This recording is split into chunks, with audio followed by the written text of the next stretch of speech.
And welcome back to the Analyst Desk ahead of our final game of the day, G2 Esports taking on Rogue. We've kept Xerxe. We did not let him go because we want him to help us for picks and bans.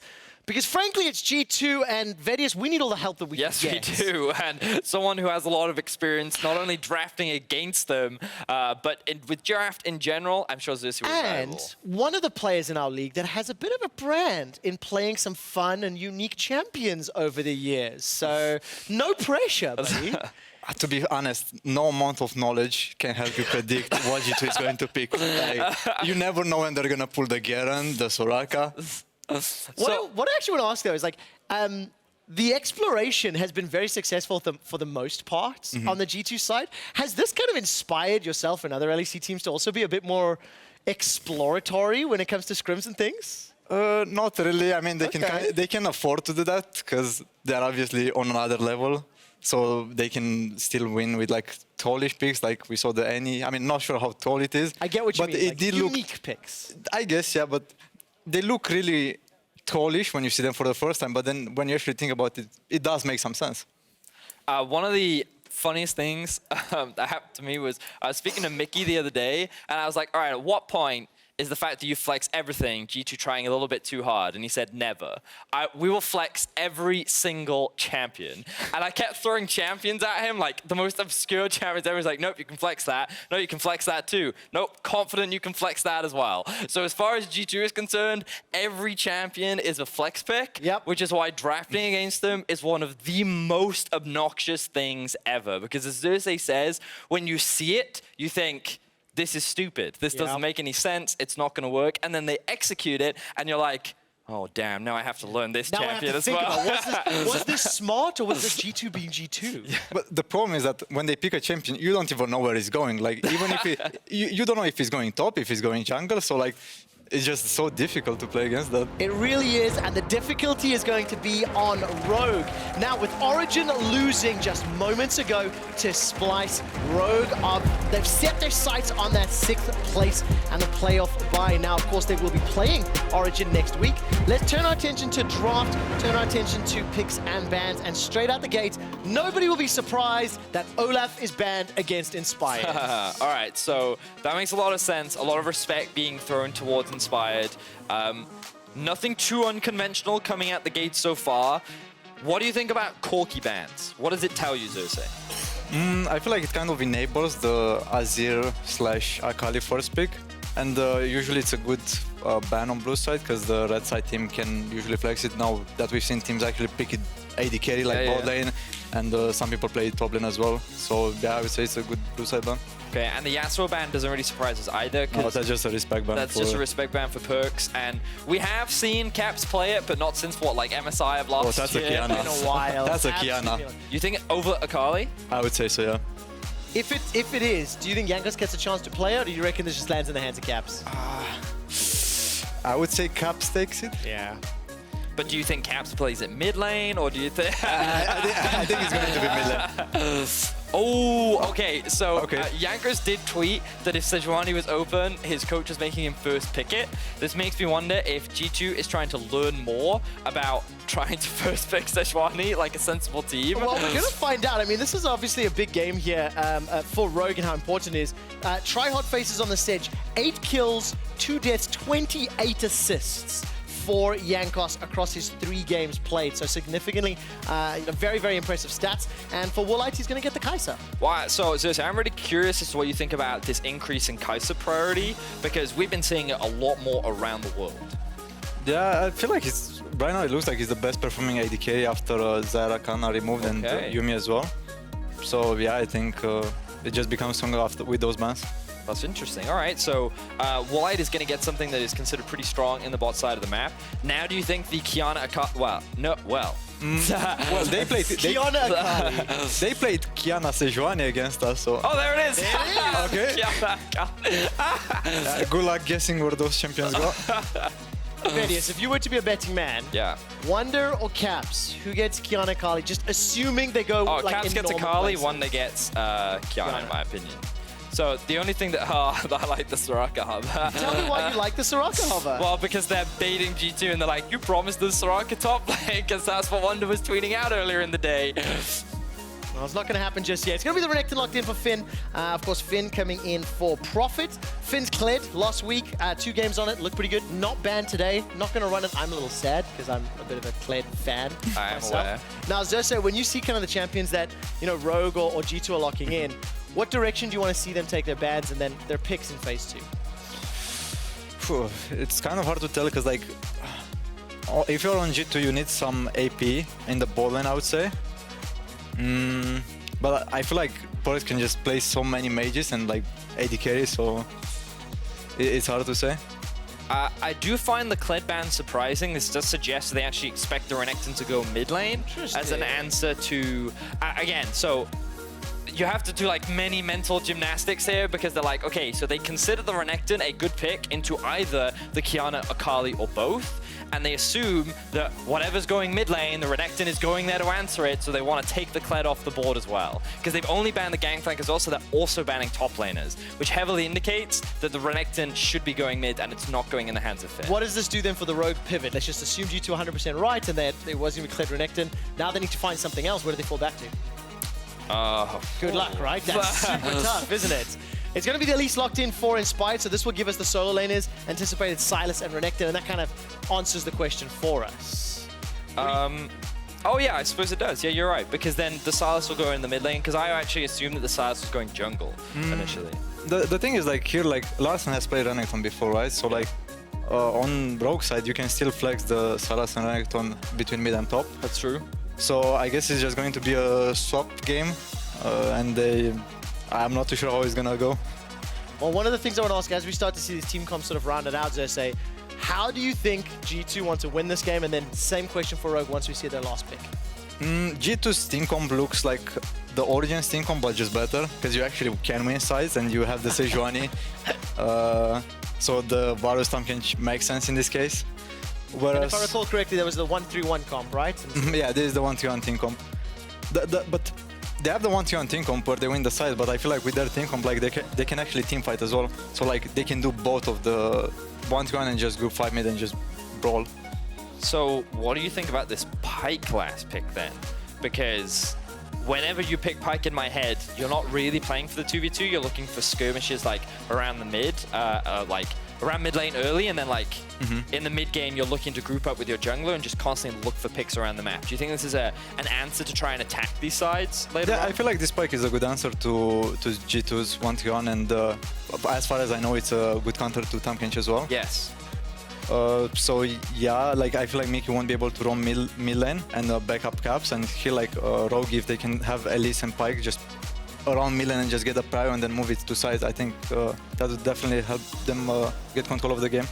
And as you mentioned, Xerxe, that Sylas is going top. Larssen will be playing the Renekton in the mid lane. So expectations on draft, do you prefer one to the other, Vedius? So I think that Sylas used to be considered a really good matchup into Akali until Caps decided to start running Conqueror into it. But I still think that Sylas can get priority top, Renekton can get priority mid. So I do think that Rogue in the early game actually have some strong lanes for the Elise to play around. Well, we're going to find out if they can do it. Xerxe, I want to say thank you so much for joining us. Congratulations. Thank you for having me. Win. We will see you next week for that showdown with Fnatic. Of course, tomorrow as well, but it's next week I'm much more excited about. Yeah. For now, let's jump into game as G2 take on Rogue.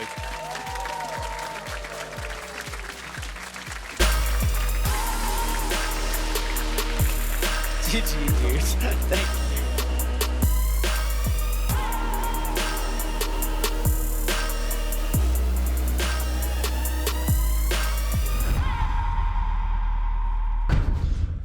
Here we go, ladies and gentlemen. G2 versus G-Pause. Things that you might have missed because you can't see the loading screen. 4 of 5 G2 members opted for Invictus Gaming logos. 1 picked a G2 logo. That one was Perkz, forever loyal. That will make Papa Ocelot proud. It is a Rogue pause. We'll keep you updated. It's not even IG why. that you got to be scared about right now in the LPL. It's FPX and top. There's too many acronyms in the LPL. I can't keep up. It says G2 and RGE. That's easy. G2, like it's one letter shorter, like statistically 33%. So Letters. I'm going to go in and kind of talk about the summoner spells while we're sitting in this pause. Interesting things to note. Mikyx has Unsealed Spellbook on the Tahm Kench. We see that occasionally. It's Electrocute, of course, coming out of caps, but it's Press the Attack for Larssen. Now, Renekton can either go into the Press the Attack or into the Conqueror, kind of depending on his matchup. And it feels like he really wants to match some burst damage here by taking Press the Attack versus the longer sustained fights with Conqueror. But of course, Conqueror works so well with Spear of Shojin, so I feel like this is Larssen opting for more immediate lane power versus the late game Conqueror, Spear of Shojin in team fights type of Renekton. Yeah, and of course the sustain from Conqueror, one of the biggest factors there, but with an empowered W from the Renekton will triple stack and instantly proc Press the Attack. So if you do sit above 50 Fury, very difficult for Caps to approach you with any kind of confidence because you can just empowered stun, get Press the Attack, increase the damage on the Cole the Meek, and dash right back out. Renekton obviously very oppressive to play against. It will just be a few more moments. Had a client in the wrong language. So Larssen Pause reporting system language incorrect. The issue has been corrected, so players are now finishing ready checks, making sure they're comfortable, they're cozy, everything's where it needs to be, and we will be right back into game. And respect to Larssen. What language? I don't know. That was not in the clearly scripted information I needed to deliver to all of you at home, as well as to you, Froskurinn. So, who knows? Maybe like someone before, put it in Japanese. I heard about people doing that. Like all the people who like the Japanese character audio, kind of trying to import that over. Don't know if that would work on our stage, but that's a theory. Alternatively, we're in Europe and it's a a place of many languages, so it could have been one of a multitude. Like the German client. There you go. He does not sprechen the Deutsch. But I hear the ready's coming out. We should be going. It was Swedish. Have confirmed it was Swedish. Which is interesting because Nuke Duck was on that computer last, so not where I would have put it. But anyway, folks, we're bringing the energy down a bit. We're giving you this kind of campfire vibe because we're waiting. It's the final game of the day. I'll ramp you up. I want everyone to be hyped because it's a G2 game. It's a rogue game. We're going to see who comes out on top. And finally, we are now getting back into game. Moments away. There it is. Time to get excited. It's G2. It's rogue. Going toe-to-toe. And time to see who comes out on top. And immediately, folks, the thing that I want to talk about, the thing that has got me going about this matchup is Jankos versus Inspired. Why? Battle of the Polish junglers. Let's do it. Who will come out on top? Inspired, on Elise, stronger in the early game, notorious diver of towers. Jankos on the pig. And probably best jungler in our league. Huge challenge for Inspired. There's a lot of clout on the line, folks. This is not the game where you want to run it down. But we did say that we wanted Inspired on something that could kind of give him the same fight, dueling power, ganking presence as the Olaf. I feel like the Elise fits in that wheelhouse. Maybe he takes a page out of, it seems like every Polish jungler can play Olaf really well, and hopefully Inspired can play Elise just as well as Jankos can. And as excited as we are about the jungle's going to be important, but bot lane also an interesting point. VandeR and Woolite, obviously with the Pyke, the early hook is going to force the flash out from Perkz, so a bit of a disadvantaged state there for the G2 bot lane. We will, of course, continue to check in on the junglers, especially as level 3s start to come through, see where Inspired wants to spend his time. But G2 starting at a disadvantage on the bottom side, not something that we always see. I mean, it's still helpful that he is laning with the likes of the Tahm Kench, so it's never going to be great for Perkz, and it means that if they do want to try to push up and be forward on this lane, that it does expose them. But because it's Tahm Kench, it's going to mean slightly less than if it was a different support not having access to that flash. And meanwhile, they go ahead and leash anyway. They're like, that's fine, push the wave into us. It'll eat up cooldown time on this flash. You can see Larssen looks like he opted to start with the stun, just a quick, once again, proc of V-press the attack, even unempowered auto, reset the auto. With the stun there is quite strong. Jankos hovering around the mid lane, will not opt to go for the level 3 clear, instead turning his attention towards the top side as Wunder will start to press in onto Finn. Finn opting for the abscond abduct. We'll get double stacks, try to match some of the wave clear, but Wunder just stepping forward, making sure that Finn cannot farm comfortably. I think he's going to go red, excuse me, Jankos will go red, Raptors, Wolves, and then that should give him close to level 3, and it'll allow him to actually walk out and contest this scuttle and secure the safety net for Akali. You gotta love you guys. That's exactly the thing that I love to see. Not only has he revealed the draft strats, which did come to fruition. Please don't build Proto Belt. Why not? AP Sejuani was a thing. I will say this, okay. Proto Belt's cool on Sejuani because you can Proto Belt forward and then you have such a long range ultimate that you get it that much farther. So it's like the Flash Proto Belt Sejuani ultimate. You can hit someone from like 4 screens away. But for now, he won't have the money. And Inspired looking to make that money as he sets his sights on the bottom side of the map, but won't find the opportunity to dive. Now, Frost, jungle's super hype, don't get me wrong. Wait, hold on. I thought that Jankos would actually go for the scuttle after doing the blue. This is what I was talking about to give a safety net to Wunder, but Jankos actually immediately reset himself and is running towards Krugs. Meanwhile, Inspired is underneath this tower. Bad news, Caps dashes out. Ooh, dodging right through the other side of that I was excited. Might have been it, the classic Elise Renekton tower dive, now in the mid lane. But good escape from Caps. And the thing I want to talk about on bot lane is that, like, conventionally, Tahm Kench not considered great into Pyke. Very easy to hook back, no matter who he's got in his belly. And on top of that, obviously, the thick skin will not save him from the Pyke ult. But there you see an embarrassing moment. Lag is what we call that one. Larssen should know that Jankos is here. They hit the Squire's Bloom. In fact, you can see the missing ping there from red side. But now the stacks are starting to come through. The Caps now continue to engage. Larssen flashing out to safety. The flash to continue to stay. They're going to be able to land a stun on the Larssen. This is bad news. You can try to heal up with the Cold Meek, buys a bit more time, but Wunder's here as well. That's it. First blood donated to the Akali on the top side. Okay, so Larssen just not on the same page as his team. Now the thing is that Jankos was pathing towards the Krug camp, so Larssen could have assumed, hey, he's probably bot side on Krugs. I have enough time. I can be at this place in the lane. But Jankos hit the Squire's Bloom. You saw the missing ping actually hit his position and just dies to the gank. Interesting, and now Wunder feeling pretty good as he goes back and is able to grab that entire revolver. Also opted to start Doran's. Okay, so the Doran's thing is that the changes allow you to, hold on. Replay, take a look right back in the at middle this. This is Caps' pro view, obviously the slow demise of Larssen in the mid lane. And as you see, stun connects, Renekton heals up. Great, might have even been able to survive, but of course a call on the top side. But, ooh, backs off. Doran's, of course, something we often see on the Soraka, but you can check out what Cap sees. But back to the game at hand. Hold on, there's a lot happening for Rogue here, invading and trying to really muscle G2 out of this jungle. And Spire continues to step in, but only level 3. Now, losing out in experience overall, definitely not where he wanted to be. Was hoping to find some early advantages, but now that his laners have been put behind, it's really a desperate stand. Feels very similar to some situations where we've seen Brox in when he tries too hard to force for his lanes. So I was curious what was going to happen in the jungle now that that's all settled. Back to the Doran's ring. Yes, Akali doesn't have mana, but Doran's passive actually just gives you the basic attacks that deal 5 more additional damage to minion hits. So you'll actually see people take it, not for the mana regen, but for the extra damage on the CSing of the minion. So you see Wunder on the Akali, has the Doran's ring. Not that odd, even though she's not getting any mana regen there as an energy champion. And while the Doran shield often is the case, this is not a ranged opponent on the top side. Would rather have that AP to just deal a little bit more to the wave, as the short trades not necessarily something we see very consistently between the Sylas and Akali, especially when neither one has opted for Conqueror in the top lane. Caps, though, now hitting level 6, a bit ahead of Larssen. Will be good to have that all-supreme display of talent to get things started, and Wunder ahead on top side as well. And this is where I think actually things get really devastating for this G2 kind of mid-jungle duo of Sejuani and Caps, or Sejuani and Qiyana. Sorry, not the same thing. Qiyana and Sejuani have really great control over river just because of how well they can skirmish in the river. We always talk about how Qiyana moves really fast when she has the element, so if she grabs water, her ability to zip kind of down or to either side lane by moving through river, but also just the amount of CC that she brings on top of the amount of CC that Sejuani brings is absolutely disgusting. So as soon as Jankos resets himself, gets back onto this map, all eyes are going to be on how Caps and Jankos start taking over this mid lane into one of their side lanes, either side of the river, top or bot.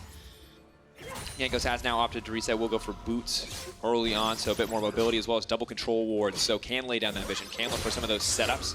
Caps just staying back. Knowing his jungler's not on the map, does not look to push forward for anything else. Good ward from Inspired to now catch Jankos as he approaches his red, so they know that it is a 2v1 scenario here, but Caps also, like you said, knows his jungler's not with him. They're rotating their mid priority to contest Jankos here. I guess I have to be careful. Inspired now stepping in. His bot lane shoved in, so this is why you see Rogue being so confident here, because VandeR and Woolite would be able to move first, but you can see Mikyx taking the long way around. Meanwhile, on the top side, Boone trying to cool down so low, but Finn does manage to make it out. The stolen Akali will ferry him to safety. The contest continues. Inspired trying to stop this red buff from going down. Qiyana manages to find the multi-man stun, but Inspired will make it out. The blast cone burying him away, and VandeR walking away as well, but Jankos will be able to secure this red buff in the end. TP now coming back. Rogue really playing with fire here, trying to muscle G2 out of their own jungle. The fadeaway cocoon just for good measure. He needs to be careful. But Jankos, of course, getting closer and closer to level 6. Now runs into Inspire. A lot of tanky stats there. Goes up, comes down, but will it reset the stacks? No, the stun now comes in. Inspire. Battle of the Polish junglers is over. It's Jankos. He won.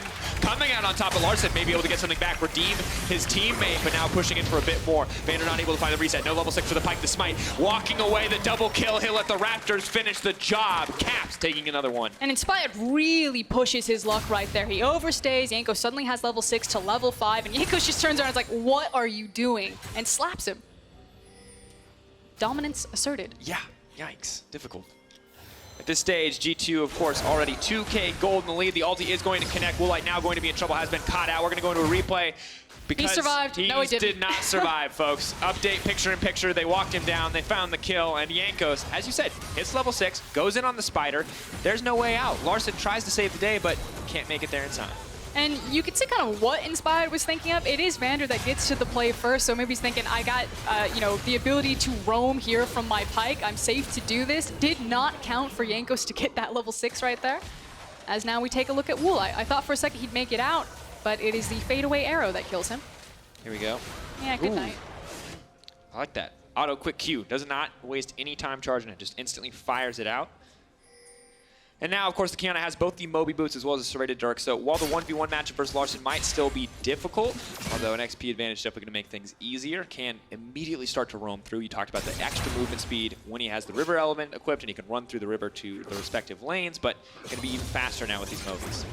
I think it's always going to be tough when that Ignite is up and available. Caps doesn't have it right there, but competing with TP versus a combat summoner like the Ignite, Caps, I think, once that's up, will actually feel pretty comfortable looking for some short burst trades using the Electrocute and then possibly for an all-in. Still have to be careful that you're playing around Renekton's ultimate, or could, like you're saying, just choose to play the river. And this is what I expected from Qiyana and Sejuani, that at this point of the game, with the Moby boots, with Sej and Qiyana, they have so much control over river, so anytime these guys team up, it's really devastating for Rogue. They have to be very careful not to walk into them. Indeed, and opportunities to find skirmishes are getting harder and harder. VandeR will come into the mid lane here. They've got company too, Woolite. On the Woolite. bottom side, Larssen trying to get a little bit aggressive here, where the hook is going to land on the Caps. Spring Wedge found, comes back. Caps is now in trouble trying to dash into safety. Larssen not going to be able to grab Caps, running for his life, but they'll find the kill. VandeR gets the execute. Jankos now has to leave. But a 1-for-1 overall. And it was the man difference that made it there for Rogue. Yeah, a 1-for-1 trade. So again, you can still see how devastating Sejuani and Qiyana are, especially when they get to layer all of that CC there. But heads up play from Woolite and VandeR. Right place, right time, as now Inspired looking top. Nope, he's looking mid. They're being chased by Tahm Kench. Oh, Jankos is here too. The chunky boy is trying to finish this one off, but it's not looking great. VandeR gonna lock him down. Mikyx gonna go with the instant cleanse, the Captain Jack impression. And Jankos buys a bit more time, but maybe not the best choice coming in from the G2 lineup. Does mean that they'll get access to the Mountain Drake just because Mikyx is low health. Oh, G2 might try to force this. Jankos doesn't have any mana. And Perkz, a little bit of lane priority. I think he needs to give it up. They're trying to stall. The Caps, alive and well. Ignite is up. Inspired a very squishy spider. So G2 are wrestling for priority over the bot lane, and Caps is going to see if he can catch anyone walking back down. Are they going to scare Rogue off this dragon? Caps goes in. He's just going to one-shot Woolite. Caps does get pulled back. Maybe they get something. The chain CC is there. Caps, is he going to be able to grab it? But Perkz is on the opposite side of the wall. The flash forward. Woolite now in trouble, but no, it's not quite enough. Wunder's going to have to come in and finish it off. Won't be able to make it out to safety, but G2 playing with a lot of confidence there. And G2 immediately going back to their lanes, pushing them forward, and then just causing this indecision, this you know, scaredness from Rogue. The fact that Jankos didn't have any mana, he was kind of half health, but he's able to kind of farm his jungle, get his resources back up, and then kind of walks over as the last form of, last line of defense there to push Rogue off of the Mountain Drake. Have to be careful though, Perkz. No summoners, has the TP, but that's not going to save him. Can't buy a bit more time. Mikyx with an optimally time, but no, just pulls it back to them. Perkz trying to make it out safety. Jankos trying to buy a bit more time, but coming in, but that's going to be one execute. They might look for Jankos to Rogue. Set up on the bottom side of the map, doing what they can to bring it back into this game. And really it was the use of the teleport to make sure that they got control of the bot lane. They picked up the kill. They now get access to these plates as well as the Mountain Drake, and you can see that Inspired has pulled it. Rogue doing very fantastic to match in plays. Yes, maybe too much hesitation around the dragon, but otherwise keeping up with G2 in a lot of areas. And this is usually something that we don't criticize G2, and they're a team that actually really like their uptime on the map. The thing that G2 prioritize over anything else is their back timers. They are constantly backing, buying gold, and then moving towards objectives and kind of making sure that their wallets are always empty, so they're always strong. The fact that Jankos was on the map for so long and just didn't have the resources, either items, health, or mana to contest there, that's not a situation that you see G2 fall into normally. Yeah, very good. Of course, makes sense for a team that likes to maximize their skirmishes, likes to maximize their combat potential, not the team that will ping, hey, I'm sitting on 3 gold, and else it's on the back of an incredibly bloody fight. But for, oh no, Woolite, that's not for you! Oh! And you got to feel for him. He's like, the map is reset, we're going forward, but then just steps right into the wrong bush. Not something that he was prepared for. And it's G2 now running it back and taking a lot of plates simultaneously, both top and bot lane, getting extra gold, while Jankos has full control of the river and has started the Herald. You see the assist ping goes down for Rogue. They want to make sure that he can't just take this. Yeah, walk away.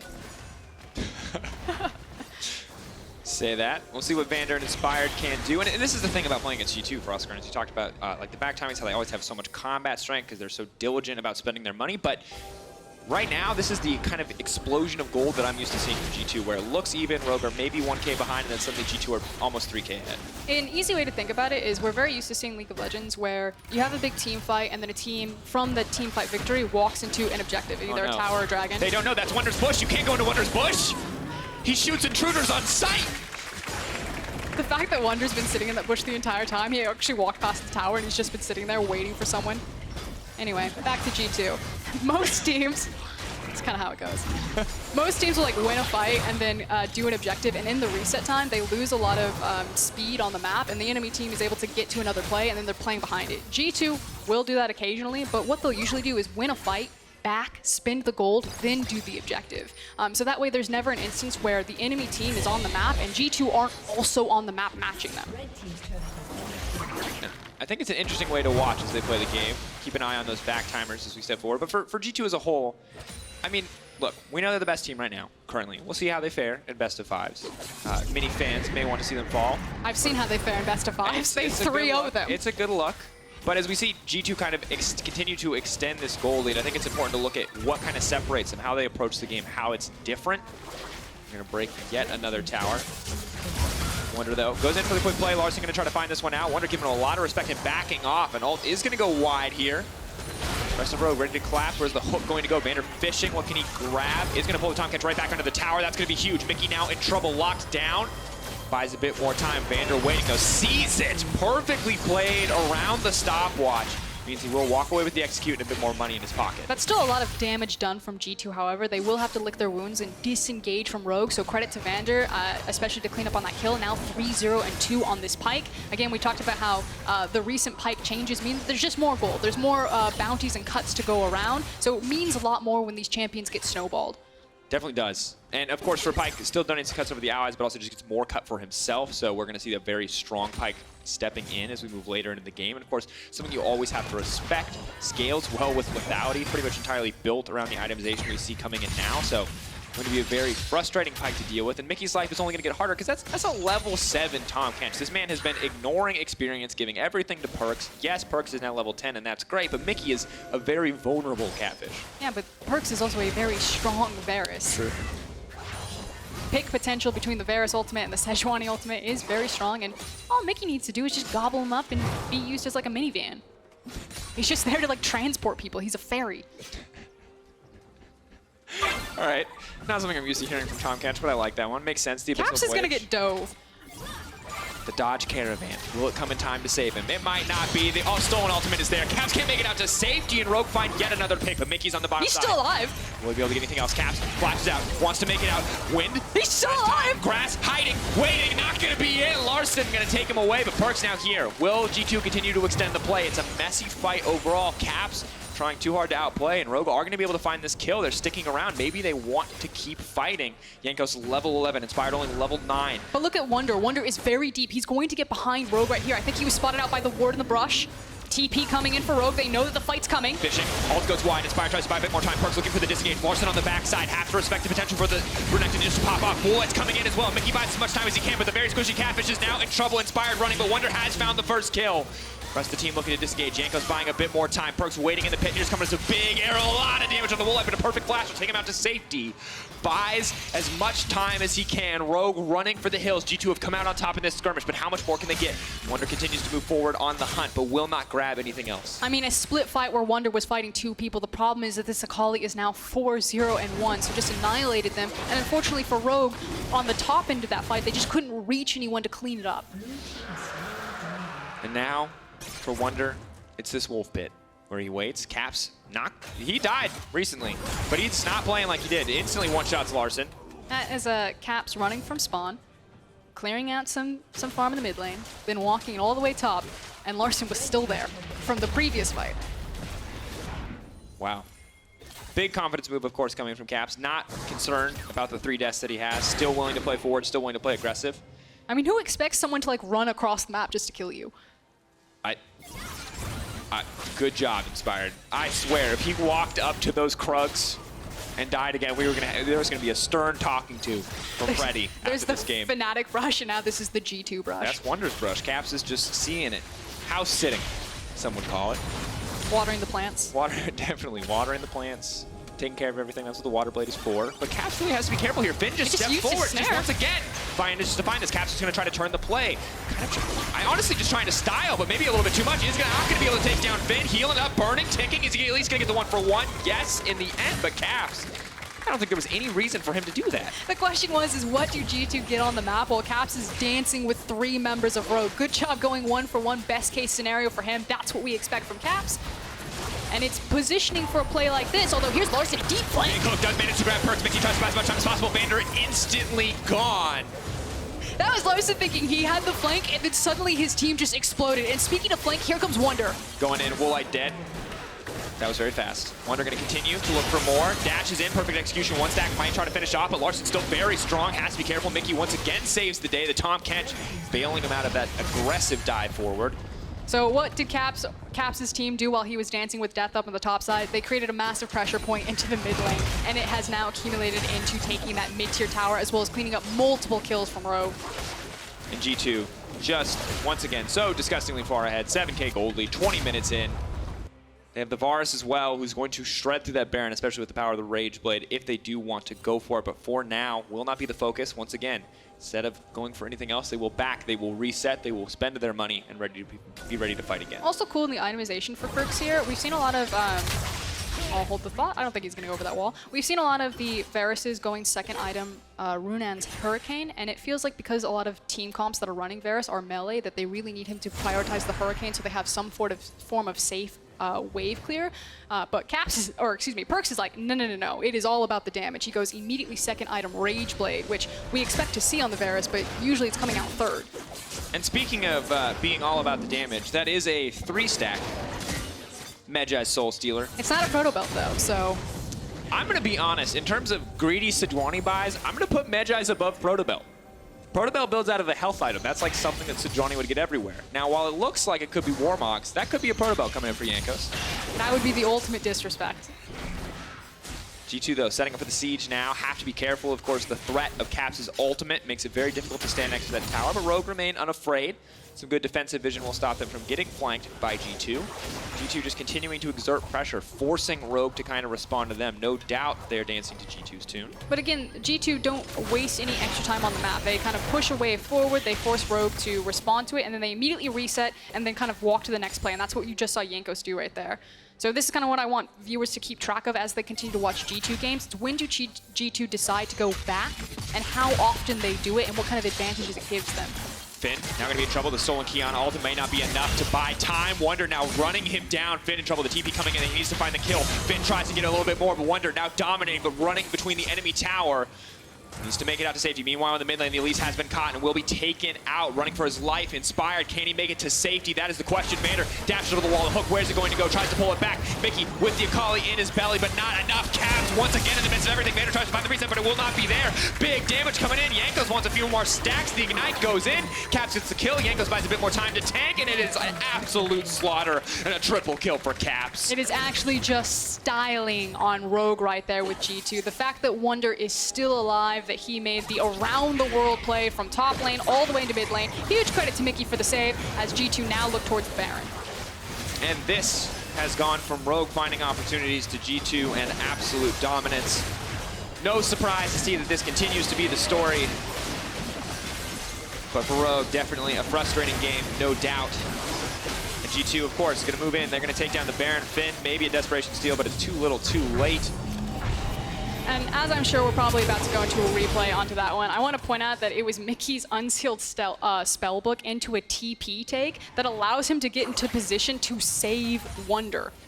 Oh, and here we see actually the play in the mid lane that we missed in the midst of the bot lane fight. Ooh, and just a max range ult from Perkz. Well played. So picks off the AD carry, Inspired, saves what he can, tries to run, but... There's the unsealed spellbook into TP. Mikyx shows up, gobbles up Wunder. This is how he survives. And of course, once that stun connects, it's basically it. VandeR fishing with that ultimate there, but not able to find anything. Perkz up, continues to auto-attack, will just lay down so much damage. Cannot afford to do that. A desperation move, no doubt, coming in from Larssen. Inspired on the backside, but you don't have the stats. You do not have the damage. You do not have anything left on the side of Rogue. It is 49.3 to 36.4, 13K gold advantage. There is no chance. G2 can stand still and RuneScape duel, and they will still come out on top. Really going to take a miraculous outplay. Finn fishing, trying to find something, but instantly Woolite is just deleted. Mikyx pulled back, wants to get a bit more, but killed before he even gets a chance for the reset. Now, Fire next on the list. Caps waiting over the wall. He takes the bait, and Caps will finish the kill. Ladies and gentlemen, this is it. G2 continuing. They're going to move in. They're going to break the base. One last desperate stand for Rogue. Larssen still relatively strong, has the Shojin, maybe can get something done, but it's just going to be a slow, simple closeout for G2. They're going to go for style points, as they always do, but G2 versus Rogue. G2 will come out on top. Move up to 13-2, looking to secure that first place spot, no doubt. I mean, 24-8, it was an absolute shellacking here from G2, but we expect nothing less than the #1 premier team in Europe. What did he finish with? 13 stacks from Jankos. Not quite enough. I still give the victor of the greedy Sejuani buys to Trick and his proto belt. I think Majai's is up there. But of course, after this game, Finn and VandeR are going to be joining us in the post-game lobby, so be sure to stay tuned. And while, of course, in a G2 game, it feels hard to talk about stakes for the opposition, as G2 are just a very difficult team to beat in general. Remember that Rogue are neck and neck right now in fighting Origin for what feels like the last playoff spot. Of course, with Vitality's loss earlier today, it's getting closer and closer to seeing who the 5th and 6th teams will be. So every single one of these wins matters as we look forward into the second day of Week 8 and, of course, Week 9 as well. And it feels a little bit better for Rogue fans seeing that Origin did fall to Splice earlier on, so it's not a complete dire situation. This game, probably the expected loss if you look at their strength of schedule. Still a very hard uphill climb for Rogue. Of course, as well, we'll get a chance to play a lot of the top teams, give us a preview of playoffs as we look later. And for G2, once again, a win of confidence. Not a lot to take away from this one outside of Caps Qiyana pretty good. And stay away from that brush in your Krugs, folks. It's a bad place to be. That's Wunder's brush. If he wins Worlds, it's named that forever. Calling it now. That was kind of the joke, you know, Fnatic won Worlds, they wouldn't get skins, they'd get like different brushes named. There'd be a little picture of Hylissang next now to the banana G2 brush. get their own. Yeah. I don't know, cool composition. Obviously, it's hard to talk about a game where you have like a 20K gold deficit. Yeah. The ability to play side lane, you know, we heard Xerxe talk about it on the desk. If this ever got to a scaling type of game, then G2's composition between Akali and Qiyana were going to be hard to deal with, but I don't feel like we're ever going to get to the scaling potential of a G2 game. That game ended in 24 minutes and 52 seconds. I mean, in the sense that the hyper-fed Akali got 2 items in the first 15 minutes of the game, that was scaling. But of course, the key player of the game, folks, You gotta vote for one. @LEC Esports on Twitter. Wunder, Jankos, Caps. Who are you gonna vote for? That's the big question that I have. Let me know with your votes on Twitter. I want to know, who do you think really earned this one? Okay, so Caps had his styling moments where I think he was a bit overzealous. I think Wunder's great escape from like running behind top lane tower into mid lane. Mikyx, strong assist there. But for that play alone, I'd give it to Wunder. True. Mikyx, of course, he's standing by with Laure. Let's see what he has to say, because he's also the worst Mortal Kombat player ever. Thanks, guys. Thank you, Mikyx, for joining me. I'm gonna ask the control room to put something behind us because we should talk about stuff, Mikyx. Yeah, I guess. Invested some time in buying a plant, in putting up a card, expecting you guys to play Zyra, and I didn't see any Zyra today. So who should I blame for this? Who should we all blame for this? Well, as always, you should probably blame Draft, which is on grabs. And I really wanted to play Zyra. I already practiced it in solo queue, but I also made a deal with Grabs that I have to play one Tahm Kench game. And yeah, I had to blind pick it this game, which was really rough. And it was the least fun I've ever had in my life, but I guess we won.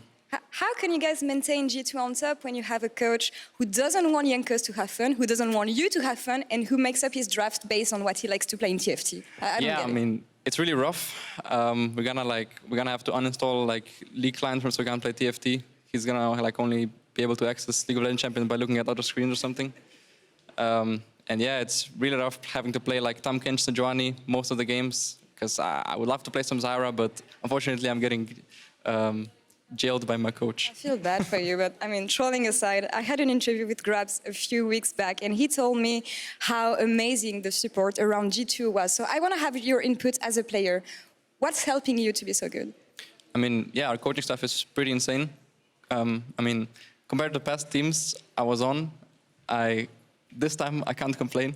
Like this time my coaching staff is really insane. So yeah, just a lot of praise to everyone. So without flaming anyone you worked with before, what makes it different now? Everyone just helps as much as they can, and they don't make random useless comments like some people do. And yeah, they're just really fun to be around, and yeah. I heard about Duffman being very important for you guys, so can you tell me something about him? How is he helping you? Duffman is like pretty insane at scouting enemy teams, and every time before a match we have like a 5-minute like meeting kinda, and he just tells us the tendencies of enemy teams, and every time whatever he says actually happens when we actually play the game. So it's really helpful, like kind of a guidelines how to play the game. So yeah, it's pretty insane. When you guys come up with things like Soraka Smite top lane maybe, because apparently it's something we might see, or the Annie, or well, the Garen, we know where is coming from, but what does the stuff tell you guys when you come up with ideas like that?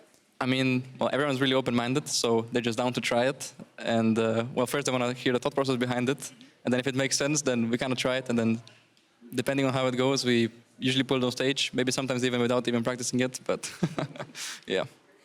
What do you learn from scrims right now? Because when I see you guys on stage, I assume that scrims must go really well for you. So what do you learn from trainings you do in the week? Yeah, so from scrims, I guess we learn how to team fight. We have a lot of fights.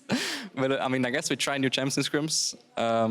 And yeah, I guess mechanics and just team fighting. Any crazy thing we might expect from you guys in the last week? Because you only have 3 games left. Yeah, I mean, for sure last week. Not sure about this week. Probably, potentially, but for sure last week, yeah. All right, now, last question for you, Mikyx. What do you expect for the rest of the year? Everybody is setting you up for success. Everybody's saying it's the year of Europe right now, and it's the year of G2. So any pressure around this?